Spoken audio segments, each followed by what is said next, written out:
ನಮಸ್ತೆ ನನ್ನ ಪ್ರೀತಿಯ ಸ್ನೇಹಿತರೆ. ಬಹಳ ಖುಷಿಯಾಗಿದೆ. ನನ್ನ ವಿಡಿಯೋಗಳನ್ನ ನೀವು ಬಹಳ ಇಷ್ಟಪಟ್ಟು ಹಾಗೂ ಅದನ್ನು ನೀವು ಪ್ರಯೋಗ ಮಾಡ್ತಾಯಿದ್ದೀರ ಅಂತ ಭಾವಿಸ್ತಾ, ನನ್ನ ಆರಾಧ್ಯ ದೇವವಾದ ಶ್ರೀ ಶಿವಶಕ್ತಿ ಹಾಗೂ ಆದಿಶಕ್ತಿ ಶ್ರೀ ಲಕ್ಷ್ಮೀನಾರಾಯಣ ಅವರಿಗೆ ನಮಿಸ್ತಾ, ಹಾಗೂ ನನ್ನ ಇಷ್ಟಾರ್ಥ ದೇವತೆಗಳಿಗೆಲ್ಲರಿಗೂ ನಮಿಸ್ತಾ ನಾನು ಈ ವಿಡಿಯೋನ ಶುರು ಮಾಡ್ತಾಯಿದ್ದೀನಿ.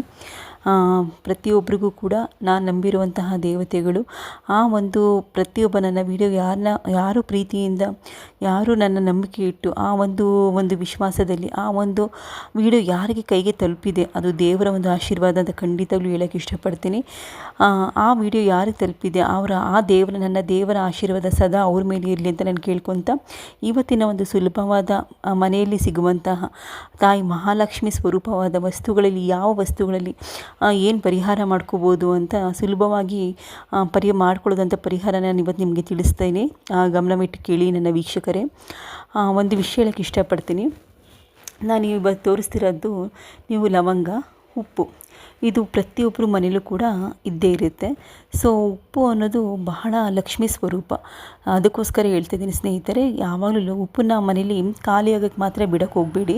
ಉಪ್ಪು ಖಾಲಿ ಆಗ್ತಾ ಇದೆ ಅಂದ ತಕ್ಷಣ ನೀವು ಅದನ್ನು ಶೇಖರಣೆ ಮಾಡಿ. 1-2 ದಿನ ಇದೆ, ಇನ್ನು ಉಪ್ಪು ಇನ್ನೊಂದು ವಾರ ಇದೆ, ಒಂದು 8 ದಿನ ಮುಂಚೆನೇ ತಂದು ಇಟ್ಕೊಳ್ಳಿ. ಯಾಕಂದರೆ ಉಪ್ಪು ಯಾವತ್ತೂ ಮನೇಲಿ ಖಾಲಿ ಆಗಬಾರ್ದು.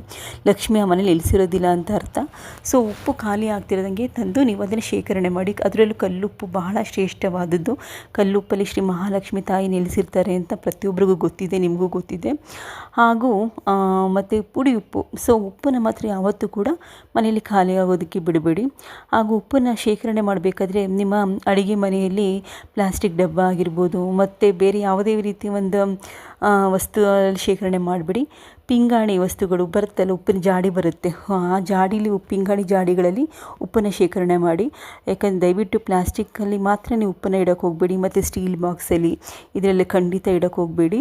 ಅಗ್ನಿ ಮೂಲೆಯಲ್ಲಿ ಉಪ್ಪು ಯಾವಾಗಲೂ ಕೂಡ ಪಿಂಗಾಣಿ ಜಾಡಿಗಳಲ್ಲಿ ಮಾತ್ರ ಇರಬೇಕು ಹೊರತು ಮಣ್ಣಿನ ಒಂದು ಜಾಡಿಗಳಲ್ಲಿ ಪಿಂಗಾಣಿ ಜಾಡಿಗಳು ಇರಬೇಕು ಹೊರತು ಪ್ಲಾಸ್ಟಿಕ್ ಹಾಗೂ ಸ್ಟೀಲ್ ಅದು ನಿಮಗೆ ನೆಗೆಟಿವ್ ಎನರ್ಜಿ ಬಹಳ ಬರುತ್ತೆ. ಮನೇಲಿ ಕಷ್ಟಗಳು, ದರಿದ್ರಗಳು ಈ ಥರ ಬರುತ್ತೆ. ದಯವಿಟ್ಟು ಅದನ್ನು ಗಮನದಲ್ಲಿಟ್ಕೊಳ್ಳಿ ನನ್ನ ಸ್ನೇಹಿತರೆ.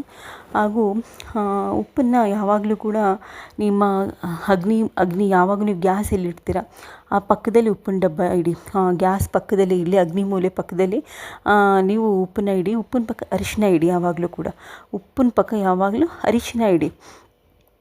ಮತ್ತು ಇನ್ನೊಂದು ಹೇಳೋಕ್ಕೆ ಇಷ್ಟಪಡ್ತೀನಿ ಸ್ನೇಹಿತರೆ, ಯಾವಾಗಲೂ ಕೂಡ ನಾನು ಹೇಳೋಂಥ ಸುಲಭ ಪರಿಹಾರಗಳು ನೀವು ನನ್ನ ಚಾನಲ್ನ ಎಷ್ಟು ಸಬ್ಸ್ಕ್ರೈಬ್ ಮಾಡ್ಕೊತೀರಾ ಅಷ್ಟು ಬೇಗ ನಿಮಗೆ ನನ್ನ ಹಾಕೋಂಥ ವೀಡಿಯೋಗಳು ನಿಮ್ಮ ಕೈಗೆ ಸೇರುತ್ತೆ, ನಿಮಗೆ ಬೇಗ ಬಂದು ತಲುಪುತ್ತೆ. ಆಗ ನಾವು ಏನೇ ಹೇಳೋ ಪ್ರಯೋಗಗಳನ್ನ ನೀವು ಆದಷ್ಟು ಬೇಗ ನೀವು ಮಾಡ್ತಾ ಹೋಗ್ಬೋದು. ನೀವು ಸಬ್ಸ್ಕ್ರೈಬ್ ಮಾಡಲಿಲ್ಲ ನನ್ನ ಚಾನಲ್ನ ಅಂತಂದಾಗ ನಾನು ಯಾವುದೇ ವಿಷಯಗಳನ್ನ ನಿಮ್ಮ ಹತ್ರ ಹೇಳ್ತೀನಿ, ಅದು ನಿಮಗೆ ಸಿಗೋದಿಲ್ಲ. ಬಟ್ ಇದು ಯೂನಿವರ್ಸ್, ಪ್ರಕೃತಿಯ ನಿಯಮ. ಯಾರು ಸಬ್ಸ್ಕ್ರೈಬ್ ಮಾಡ್ತಾರೆ ಆ ತಾಯಿ ಮಹಾಲಕ್ಷ್ಮಿ ಅವ್ರಿಗೆ ಆಶೀರ್ವಾದ ನೀಡಿದ್ದಾಳೆ ಅಂತ ಅರ್ಥ. ಆ ಮೂಲಕ ನನ್ನ ಮಾತುಗಳು ಅವ್ರಿಗೆ ತಲುಪೋಕ್ಕೆ ಆ ತಾಯಿ ಒಂದು ಸಹಕಾರ ಇರುತ್ತೆ. ಪ್ರಕೃತಿಯಲ್ಲಿ ಯಾರಿಗೆ ಅದು ಸಿಗೋದಿಲ್ಲ, ಅದು ತಾಯಿ ನಿರ್ಧಾರ ಆಗಿರುತ್ತೆ ಅಷ್ಟೇ. ಅದರಲ್ಲಿ ನಾನು ಹೇಳ್ಬೋದು, ನಾನು ಸಬ್ಸ್ಕ್ರೈಬ್ ಮಾಡಿ, ಶೇರ್ ಮಾಡಿ ಅಂತ. ಸೊ ಯಾಕೆ ಹೇಳ್ತಾ ಇದ್ದೀನಿ ಅಂತಂದರೆ, ನಿಮಗೆ ಒಳ್ಳೆಯದಾಗಬೇಕು, ನಿಮಗೆ ಭಾಗ್ಯ ಬರಬೇಕು ಅಂದರೆ ಅದು ಆ ತಾಯಿ ನಿಮಗೆ ಒಂದು ಕೃಪೆ ಇಟ್ಟಿರ್ತಾರೆ, ಆಶೀರ್ವಾದ ಮಾಡಿರ್ತಾರೆ. ಅದರಿಂದ ನನ್ನ ವೀಡಿಯೋಗಳು ತಲುಪುತ್ತೆ. ಸೊ ಆದಷ್ಟು ನನ್ನ ವೀಡಿಯೋಗಳನ್ನ ನೀವು ಸಬ್ಸ್ಕ್ರೈಬ್ ಮಾಡಿ. ಹಾಗೂ ನಮ್ಮಂಥ ಬಹಳಷ್ಟು ಜನ ಕಷ್ಟಪಡ್ತಾ ಇರೋಂಥ ಒಂದು ಕುಟುಂಬಗಳಿಗೆ ತಲುಪಲಿ, ಅದನ್ನು ಶೇರ್ ಮಾಡಿ ಅಂತ ಹೇಳ್ತಾ, ಈಗ ಲವಂಗದ ಬಗ್ಗೆ ಈಗ ಉಪ್ಪಿನ ಬಗ್ಗೆ ಹೇಳಿದೆ. ಈಗ ಲವಂಗ ಏನು ಮಾಡ್ಬೋದು? ಈ ಲವಂಗ ನಿಮಗೆ ಗೊತ್ತಿರೋಂಗೆ ಲಕ್ಷ್ಮೀ ಸ್ವರೂಪ, ಉಪ್ಪು ಕೂಡ ಲಕ್ಷ್ಮೀ ಸ್ವರೂಪ. ನೀವೇನು ಮಾಡಬೇಕಾಗಿಲ್ಲ ಸ್ನೇಹಿತರೆ, ಒಂದು ಸರಳ ಹಾಗೂ ಸುಲಭ ಉಪಾಯ. 5 ಲವಂಗ ತಗೊಳ್ಳಿ. 5 ಲವಂಗ ತಗೊಂಡು ನಿಮ್ಮ ಕಲ್ಲುಪ್ಪು ಇರುತ್ತಲ್ಲ, ಪಿಂಗಾಣಿ ಜಾಡಿಯಲ್ಲಿ ಇಟ್ಟಿರ್ತೀರಲ್ಲ, 5 ಲವಂಗನ ನೀವು ಉಪ್ಪಿನ ಡಬ್ಬಕ್ಕೆ ಹಾಕಿ ಮುಚ್ಚಿಬಿಡಿ. ಮತ್ತು ನೀವು ಪ್ರತಿದಿನ ನೀವು ಅಡುಗೆಗೆ ಉಪ್ಪನ್ನು ಬಳಸ್ತೀರ. ಅಡುಗೆಗಾಗಿರ್ಬೋದು, ಉಪ್ಪಿಲ್ಲದೆ ನಾವೇನು ಮಾಡೋದಿಲ್ಲ. ನೀವು ಆ ಲವಂಗ ಮಾತ್ರ ತೆಗೆಯಕ್ಕೆ ಹೋಗಬೇಡಿ. ಲವಂಗ ಹೇಗಿರುತ್ತೆ ಹಾಗೇ ಇರಲಿ ಉಪ್ಪಿನ ಜಾಡಿಯಲ್ಲಿ. ನೀವು ಉಪ್ಪನ್ನು ಮಾತ್ರ ತೆಗೆದುಕೊಂಡು ನೀವು ಬಳಸೋಂಥ ಅಡುಗೆಗಳಿಗಾಗಿರ್ಬೋದು, ಆ ಒಂದು ಕೆಲಸಗಳಿಗೆ ಉಪ್ಪನ್ನು ಬಳಸಿ. ಬಟ್ ಲವಂಗ ಮಾತ್ರ ಆ ಉಪ್ಪಿನ ಜಾಡಿಯಲ್ಲೇ ಇರಬೇಕು. ಆ ಉಪ್ಪಿನಿಂದ ಯಾವತ್ತೂ ಲವಂಗನ ದೂರ ಅಂದರೆ ಬೇರೆ ಮಾಡಬೇಡಿ, ತೆಗೆಯಕ್ಕೆ ಹೋಗಬೇಡಿ. ಅಕಸ್ಮಾತ್ ಗೊತ್ತಿಲ್ಲದೆ ಯಾವುದೋ ಚಮಚದಲ್ಲಿ ಬಂದುಬಿಡ್ತಾ, ಸಾಂಬಾರಲ್ಲಿ ಬಂದುಬಿಡ್ತಾ, ಏನೂ ತೊಂದರೆ ಇಲ್ಲ. ಮತ್ತು ಮತ್ತೆ 5 ಲವಂಗ ಸೇರೋ ಥರ ಲೆಕ್ಕ ಹಾಕ್ಕೊಂಡು 5 ಲವಂಗನ ಉಪ್ಪಿನ ಜಾಡಿಯಲ್ಲಿ ಹಾಕಿ. ಇಷ್ಟೇ ಸುಲಭವಾದ ಪರಿಹಾರ. ನೀವು ಒಂದು ಸಣ್ಣ ಸಣ್ಣ ಪರಿಹಾರ ಮಾಡ್ತಾ ಬನ್ನಿ ನನ್ನ ಪ್ರೀತಿಯ ಸ್ನೇಹಿತರೆ. ನಿಮ್ಗೆ ಯಾವ ರೀತಿ ನಿಮಗೆ ಬದಲಾಗುತ್ತೆ ಅಂತ ನೀವು 100% ನನಗೆ ಕಮೆಂಟ್ ಮಾಡೇ ಮಾಡ್ತೀರ. ಮೇಡಮ್ ನೀವು ಹೇಳಿದ್ದು ಖಂಡಿತ ನನಗೆ ಬದಲಾವಣೆ ತಂದಿದೆ, ನನ್ನ ಜೀವನದಲ್ಲಿ ಬದಲಾವಣೆ ಆಗ್ತಿದೆ, ನಮ್ಮ ಮನೇಲಿ ಹಣ ಬರ್ತಾಯಿದೆ, ಸುಖ ಇದೆ, ಶಾಂತಿ ಇದೆ, ಹಣದ ಯಾವುದೋ ಮೂಲ ಕಷ್ಟ ಅಂತ ಇರ್ತೀನಿ ಬಟ್ ಹಣ ಬರ್ತದೆ. ಈ ಥರ ಒಂದು ಖಂಡಿತವಾಗ್ಲೂ ಈ ಒಂದು ಹಾಗೆ ಆಗುತ್ತೆ. ಈ ಒಂದು ನಾನು ಹೇಳೋವಂಥ ಪರಿಹಾರ ಖಂಡಿತವಾಗ್ಲೂ ಮಾಡಿ ಆ ಮಹಾಲಕ್ಷ್ಮಿ ನಿಮ್ಮೆಲ್ಲರನ್ನ ಕೃಪೆಯಿಂದ ಕಾಪಾಡಲಿ ಹಾಗೂ ನಿಮ್ಮೆಲ್ಲ ಕಷ್ಟಗಳನ್ನ ತೀರಲಿ ಅಂತ ನಾನು ಆ ತಾಯಿ ಮಹಾಲಕ್ಷ್ಮಿ ಹತ್ರ ಕೇಳ್ಕೊತೀನಿ. ಮತ್ತು ಈ ಒಂದು ವಿಡಿಯೋ ಏನಂತ ಸಂದೇಶ ಅಂತಂದರೆ, ಪ್ರತಿಯೊಂದು ಕುಟುಂಬದಲ್ಲಿ ನೋಡಿದ್ದೀನಿ ಸ್ನೇಹಿತರೆ, ಮೂರು ವರ್ಗಗಳಿರುತ್ತೆ. ಒಂದು ಶ್ರೀಮಂತ ವರ್ಗ, ಒಂದು ಮಧ್ಯಮ ವರ್ಗ, ಒಂದು ಬಡತನದ ರೇಖೆ. ಮಧ್ಯಮ ವರ್ಗದಿಂದ ಕೆಳಗಡೆ ರೇಖೆನೇ ಬಡತನದ ರೇಖೆಯಲ್ಲಿ ಅಂತ ಇರುವಂತಹ ಜನರು ಅಂತ ನಾವು ಭಾವಿಸ್ತೀವಿ. ಶ್ರೀಮಂತರ ವರ್ಗದ ಬಗ್ಗೆ ನಾವು ಮಾತಾಡೋದು ಬೇಡ. ಆ ತಾಯಿ ಮಹಾಲಕ್ಷ್ಮಿ ಅವರಿಗೆ ಒಳ್ಳೇದು ಮಾಡಿದ್ದಾರೆ, ಆ ಒಂದು ಕರುಣೆ ಅವ್ರ ಮೇಲೆ ಇರೋದ್ರಿಂದ ಅವ್ರಿಗೆ ಒಳ್ಳೇದಾಗಲಿ, ಅವ್ರಿಗೆ ಅಷ್ಟು ನಾವು ಬಯಸೋಣ.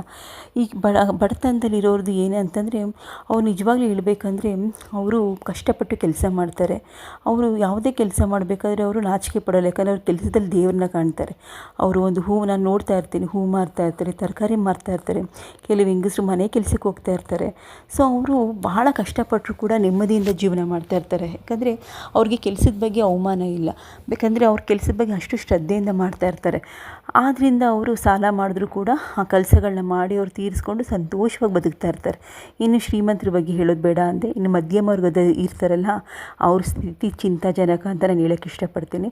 ಯಾಕಂದರೆ 6ಕ್ಕೆ ಇಳಿಯಲ್ಲ, 3ಕ್ಕೆ ಇಳಿಯಲ್ಲ, ಮಧ್ಯದಲ್ಲಿ ಸಿಕ್ಕಾಕೊಂಡಿರ್ತಾರೆ. ಈ ಕೆಲಸ ಮಾಡಿದ್ರೆ ಅವಮಾನ, ಆ ಕೆಲಸ ಮಾಡಿದ್ರೆ ಆ ಥರ, ಈ ಥರ ಒಂದು ಮನಸ್ಸಿನ ಗೊಂದಲ ಇಟ್ಕೊಂಡು ಅವ್ರು ಜೀವನ ಮಾಡ್ತಾ ಇರ್ತಾರೆ. ಸೊ ದಯವಿಟ್ಟು ಇನ್ನು ಮಧ್ಯಮ ವರ್ಗದ ಜನದ ಸ್ಥಿತಿಯಂತೂ ಕೇಳೋ ಹಾಗೆ ಇಲ್ಲ. ಅವರು ಆ ಕೆಲಸ ಮಾಡಿದ್ರೆ ಅವಮಾನ, ಈ ಕೆಲಸ ಮಾಡೋದು ಸರಿನಾ, ಇಷ್ಟು ಓದಿದ್ದೀವಿ, ಆ ಕೆಲಸಕ್ಕೆ ಹೋಗೋಣ, ಈ ಥರ ಒಂದು ಗೊಂದಲದಲ್ಲೇ ಜೀವನ ಕಳೆದು ಬಿಡ್ತಾರೆ. ಅವ್ರಿಗೆ ಸರಿಯಾದ ಒಂದು ರೀತಿ ಯೋಚನೆ ಮಾಡೋ ಶಕ್ತಿನೇ ಹೊರಟೋಗ್ಬಿಡುತ್ತೆ. ಯಾಕಂದರೆ ಆರ್ಥಿಕವಾಗಿ ಅವರು ಯಾವುದೇ ರೀತಿ ನಿರ್ಧಾರಗಳು ತಗೊಳ್ಳೋಕ್ಕಾಗೋದಿಲ್ಲ. ಅದಕ್ಕೋಸ್ಕರ ಈ ಬಡತನದಲ್ಲಿರೋ ನೆಮ್ಮದಿಯಾಗಿರ್ತಾರೆ. ಶ್ರೀಮಂತರಾಗಿರ್ತಾರೆ. ಮಧ್ಯಮ ವರ್ಗದವರೇ ಹಾಗೆ ಇದ್ಬಿಡ್ತಾರೆ. ಅದಕ್ಕೋಸ್ಕರ ಹೇಳ್ತೀನಿ, ಯಾವತ್ತೂ ಧೈರ್ಯ ಗೆಡಬೇಡಿ ಮಧ್ಯಮ ವರ್ಗದ ಜನಗಳು. ಎಲ್ಲರೂ ಪ್ರತಿಯೊಬ್ಬರನ್ನ ವೀಡಿಯೋ ನೋಡಿ ಪ್ರತಿಯೊಬ್ಬರಿಗೂ ಕೂಡ ಆ ಮಹಾಲಕ್ಷ್ಮಿ ಒಂದಲ್ಲ ಒಂದು ದಿನ ಒಳ್ಳೇದು ಮಾಡೇ ಮಾಡ್ತಾರೆ. ಯಾವಾಗಲೂ ನೀವು ಬೇರೆಯವ್ರಿಗೋಸ್ಕರ ಬದುಕಬೇಡಿ. ಅವ್ರು ಅನ್ಕೋತಾರೆ, ಇವ್ರು ಅನ್ಕೋತಾರೆ. ಇದು ನಿಮ್ಮ ಜೀವನ, ದೇವರು ನಿಮ್ಮ ಜೀವನ ಒಂದು ನಿಮ್ಗೆ ಆಶೀರ್ವಾದ ಮಾಡಿ ಈ ಭೂಮಿ ಮೇಲೆ ನಿಮಗೆ ಜನ್ಮ ಕೊಟ್ಟಿದ್ದಾರೆ. ಇದ್ರ ನಿರ್ಧಾರ ಎಲ್ಲ ತಗೊಳ್ಳೋ ಹಕ್ಕು ನಿಮಗೆ ಮಾತ್ರ ಇರುತ್ತೆ. ಪ್ರತಿಯೊಬ್ಬರಿಗೂ ಅವ್ರಿಗೆ ಆದ ಕರ್ಮಾನುಸಾರ ಜೀವನ ಮಾಡ್ತಾ ಇರ್ತಾರೆ. ನೀವು ಬೇರೆಯವ್ರಿಗೋಸ್ಕರ ಯಾವತ್ತೂ ಬದುಕಬೇಡಿ. ನಿಮಗೋಸ್ಕರ ನೀವು ಕರೆಕ್ಟಾಗಿದ್ದು, ನೀವು ಸರಿಯಾದ ರೀತಿಯಲ್ಲಿ ಸರಿಯಾದ ಯೋಚನೆ ಮಾಡ್ತಾ ಯಾವುದೇ ನಿರ್ಧಾರ ಮಾಡಿದ್ರು ಅದರಲ್ಲಿ ದೇವ್ರು ಇರ್ತಾರೆ. ಆ ಕೆಲಸದಲ್ಲಿ ದೇವರು ಆಶೀರ್ವಾದ ಮಾಡ್ತಾರೆ. ಆ ಧೈರ್ಯ ಮಾಡಿ. ಯಾವುದೇ ಕೆಲಸ ಮಾಡಬೇಕಾದ್ರೂ ಕೂಡ ನೀವು ಈ ಬೇರೆಯವ್ರ ಬಗ್ಗೆ ಯೋಚನೆ ಮಾಡಬೇಡಿ ಅಂತ ಹೇಳ್ತಾ, ಆ ಥರ ಬೇರೆಯವ್ರ ಬಗ್ಗೆ ಯೋಚನೆ ಮಾಡ್ತಾ ಕೂತ್ಕೊಂಡ್ರೆ ಯಾವತ್ತೂ ನಾವು ಕಷ್ಟದಲ್ಲೇ ಇರಬೇಕಾಗುತ್ತೆ, ಜೀವನ ಕಷ್ಟ ಮಾಡ್ಕೋಬೇಕಾಗುತ್ತೆ. ನಾವು ಯಾವಾಗಲೂ ಅಷ್ಟೇ ಒಳ್ಳೆಯದನ್ನು ಯೋಚನೆ ಮಾಡ್ತಾ, ನಮಗೆ ಜೀವನದಲ್ಲಿ ನಾವು ಹಣ ಸಂಪಾದನೆ ಮಾಡಬೇಕಾದ್ರೆ ಸಣ್ಣ ಪುಟ್ಟ ಕೆಲಸ ಆಗಿರ್ಬೋದು ಯೋಚನೆ ಮಾಡ್ತಾ, ಮತ್ತು ಒಳ್ಳೆ ರೀತಿಯಲ್ಲಿ ಯೋಚನೆ ಮಾಡ್ತಾ, ಮತ್ತು ಯಾವುದಕ್ಕೂ ಧೈರ್ಯನ ಕಳ್ಕೊಳ್ದೇನೆ ಒಳ್ಳೆ ಮನಸ್ಥಿತಿಯಲ್ಲಿ ಯೋಚನೆ ಮಾಡಿ. ಮತ್ತು ಪ್ರತಿಯೊಂದು ಕುಟುಂಬದಲ್ಲೂ ಅಷ್ಟೇ, ಗಂಡ ಆಗಿರ್ಬೋದು, ಹೆಂಡತಿ ಆಗಿರ್ಬೋದು, ಮಕ್ಕಳಾಗಿರ್ಬೋದು, ಪ್ರೀತಿಯಿಂದ ಜೀವನ ಮಾಡಬೇಕು. ಯಾವಾಗಲೂ ಕೂಡ ಒಬ್ರಿಗೊಬ್ರು ಯಾವಾಗಲೂ ಬಿಟ್ಕೊಡ್ಬಾರ್ದು, ಯಾರ ಮುಂದೆನೂ ಬಿಟ್ಕೊಡ್ಬಾರ್ದು. ಗಂಡ ಹೆಂಡತಿನ ಬಿಟ್ಕೊಡ್ಬಾರ್ದು, ಹೆಂಡತಿ ಗಂಡನ ಬಿಟ್ಕೊಡ್ಬಾರ್ದು.